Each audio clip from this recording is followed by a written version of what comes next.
The first thing you need to do when creating your rainbow wall hanging is to connect your long cords to your bamboo cane.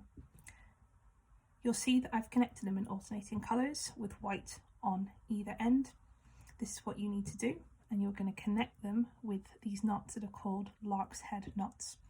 I've already connected 9 of my 10 cords. I'm now going to connect the final one to show you how it's done. So you need to take your long cords, you need to find the halfway point approximately, because it's going to move, and then you need to attach it to your bamboo cane. This is what you do.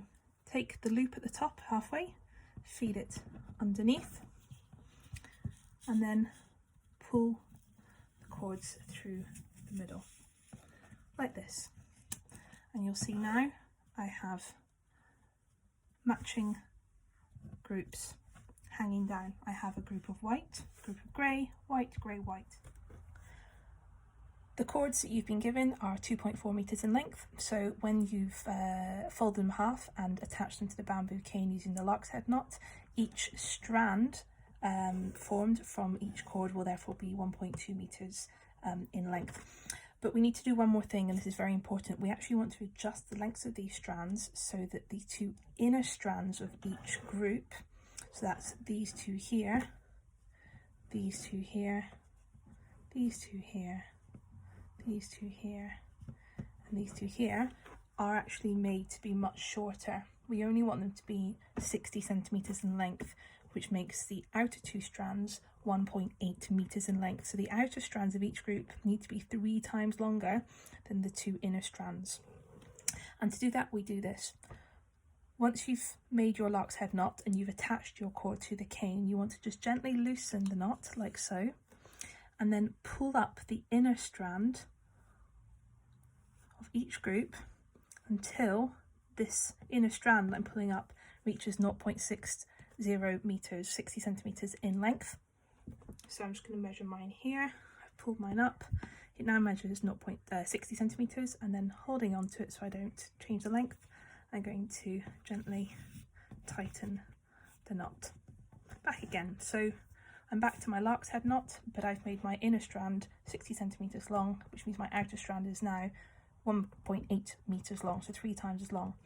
I want to do the same with this inner strand, so I'm going to be pulling this one up until it's the right length. I've actually already done it, so I'll put it back, and then I would tighten it accordingly. So I now have 2 inner strands that are 60 centimeters and 2 outer strands that are 1.8 meters. Now we're going to be making the decorative knots. So this is one group, this is another, this is another, this is another, and this is another one. It's sometimes a good idea to pop the cords you don't need, or the groups you don't need, out the way. This helps avoid tangling. I'm going to put them over here. I'm going to move this strand here just so you can see more easily what I'm doing. So we have 4 strands, and we're going to form what's called a spiral stitch knot.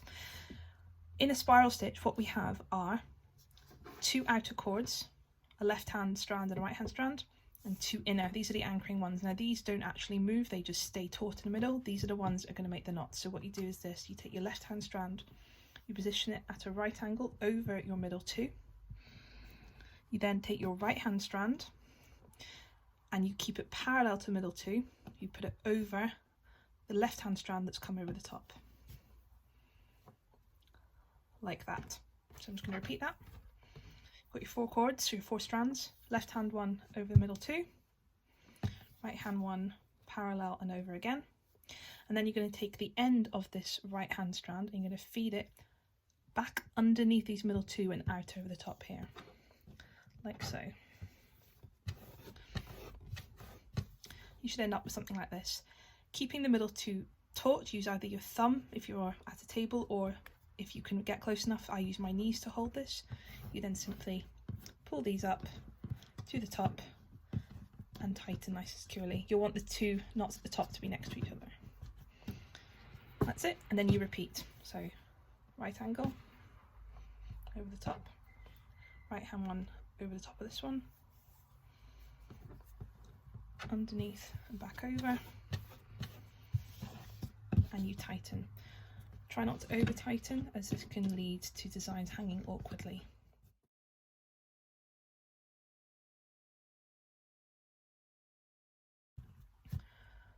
What's useful to note here is that because the design is starting to twist, what was your right hand strand is sort of now trying to swap places and almost come out on the left. That's fine, just swap them round and continue on using this one as now your left hand strand, because to you it is relatively on the left. It doesn't matter, it's a mirror image either side. So as long as it's the one to you on your left, it's okay to swap them over.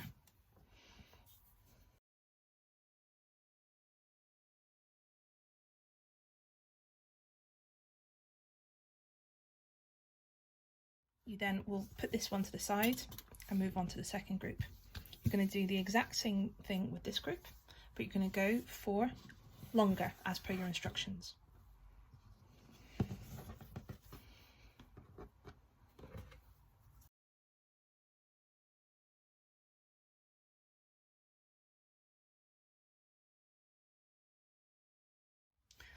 As you can see, we've now got 2 sections of spiral stitch done and 1, 2, 3 sections still to go. The one on the right is the shortest, the next one is slightly longer, and these will continue to get slightly longer. I'm going to finish those off just now and come back to you to show you how to attach these to here to make your rainbow effect.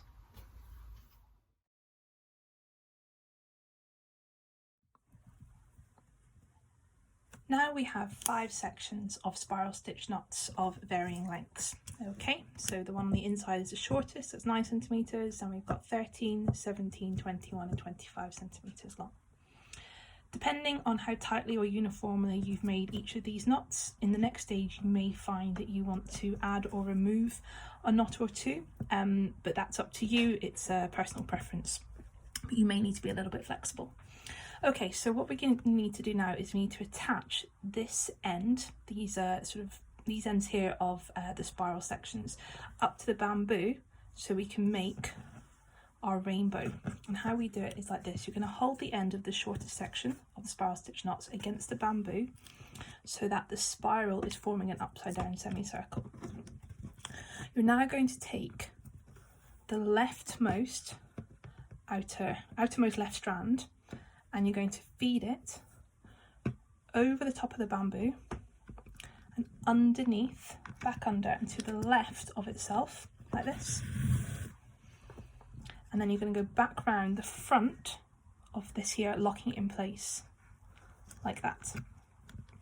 What we're actually doing here is we're forming the same knots as on this side, but 1 strand at a time. We're forming a lark's head 1 strand at a time. You're now going to keeping this like this, maybe lock it with your finger. You're now going to feed it under the bamboo, away from you, back over the top, and you want it to fit inside this sort of locking bit here, inside here. So I'm going to repeat that process. And take the end, hold it against the bamboo so we make an upside down semicircle, take the far left strand, feed it over the bamboo and back through here to the left. And we're going to lock it over.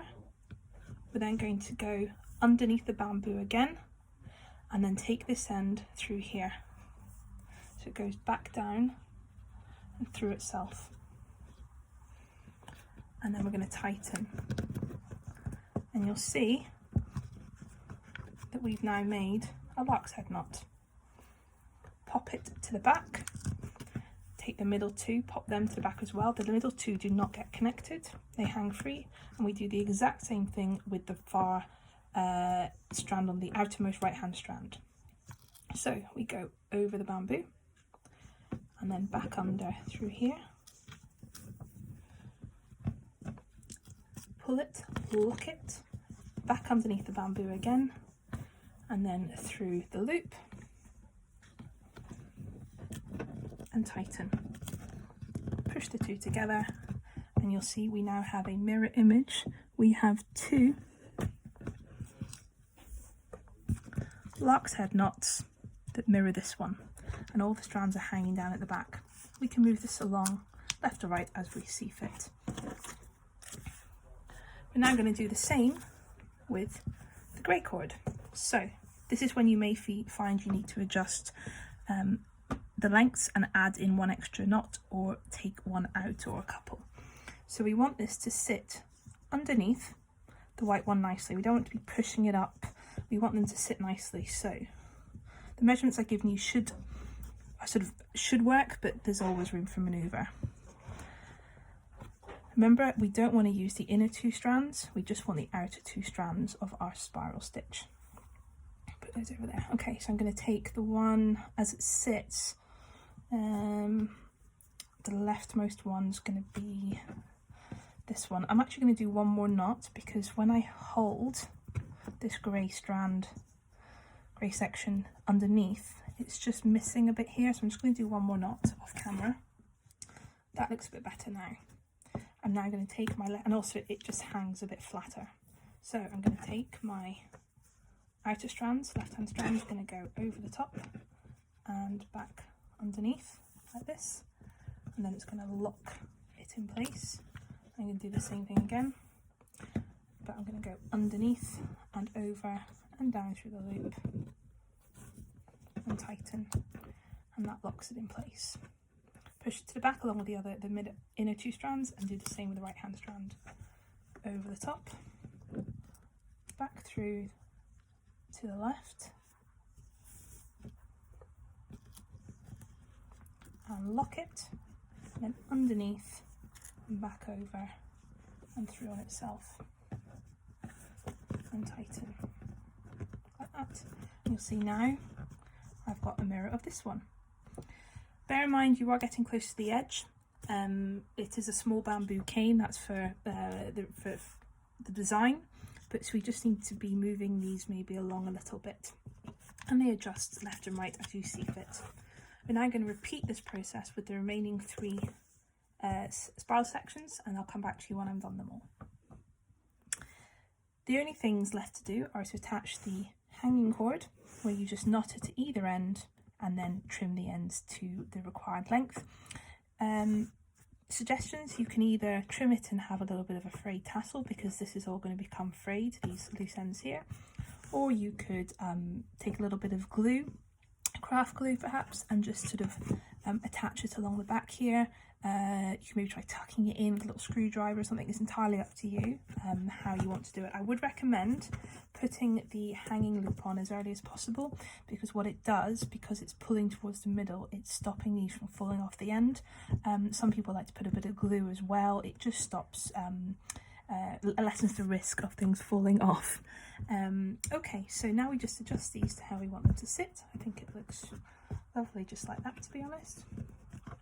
And we've got all our loose ends here, and we simply trim them to size. As you can see, they're all different lengths at the bottom, so trim it to the length of the tassel that you wish, and then you just fray them. So I'm going to start, you see how they fray so nicely. It's specialist macrame cord that's designed to fray.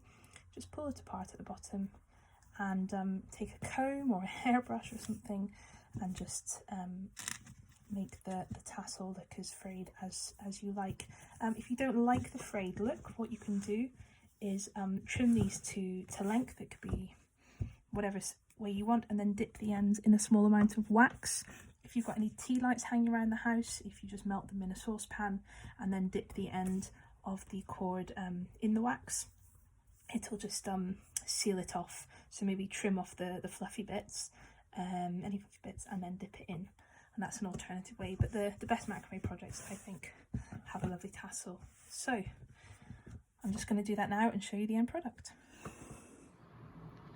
And here we have the finished product, the finished rainbow wall hanging with the tassels cut to length and combed out and frayed. I think you'll agree it looks just lovely. I really hope you enjoyed making your wall hanging with me, Kat from KNOTS&XS. If you would be so kind as to leave me some feedback on Etsy if you enjoyed this kit, I would be very grateful, and please do share photographs of your progress and of your end results with me on social media. You'll find me on Instagram and on Facebook, and all the details are on the postcard that you found in your kit.